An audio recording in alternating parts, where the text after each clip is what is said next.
अब मैं आपको बताता हूं कि योग का क्या मतलब है, योग का तात्पर्य क्या है, योग का ज्ञान क्या कहता है।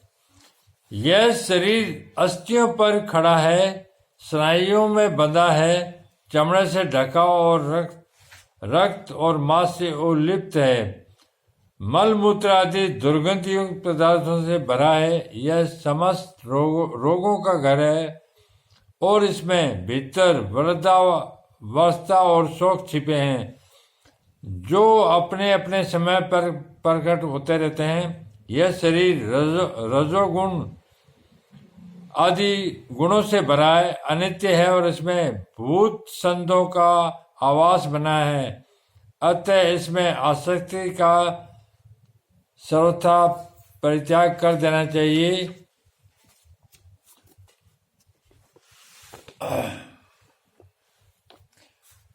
वृक्षों के नीचे निवास करना, भोजन के लिए मिट्टी का भिक्षा पात्र रखना, साधारण वस्त्र पहनना और किसी से सहायता न लेना तथा सभी प्राणियों में समभाव रखना, यही जीवन मुक्त पुरुष के लक्षण हैं। जैसे तिल में तेल, गाय में दूध, काष्ठ में अग्नि स्थित है, वैसे ही परमात्मा समस्त प्राणियों में स्थित है।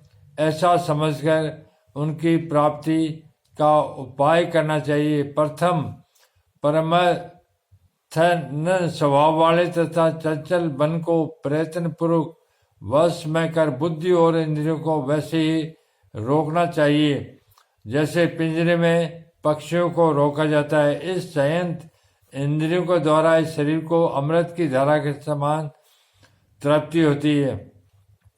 प्राणायाम से शरीर दोष धारणा से पूर्व जन्म मार्जित तथा वर्तमान तक के सभी पाप प्रत्याहार से संसर्ग जनित दोष एवं ध्यान से जैविक दोषों का त्याग कर ईश्वरीय गुणों को प्राप्त करना चाहिए। जैसे आग के ताप में रखने से धातुओं के दोष दग्ध हो जाते हैं, वैसे ही प्राणायाम के द्वारा साधक के इंद्रिय जनित दोष दग्ध अर्थात जल जाते हैं।